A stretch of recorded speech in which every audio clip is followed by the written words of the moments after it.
Bestest toy ever, huh? Bestest toy ever.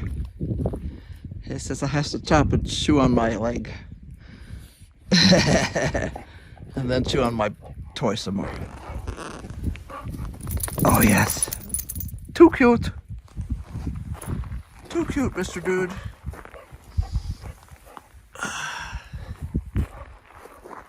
What do we think about this toy? Is this the bestest toy ever? This is a Tonka toy. Big honking thing.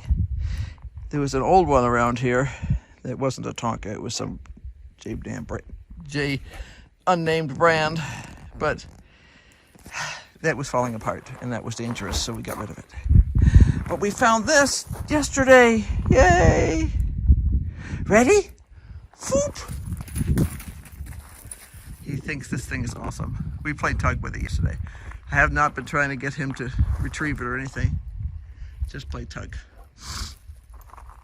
Are you tired out now? He says, I zoomed a lot, Mom. Yep, you did. It's like 75% off at Petco, I think it was. So I'm like, okay. We'll see how long it lasts. He thinks it's fun.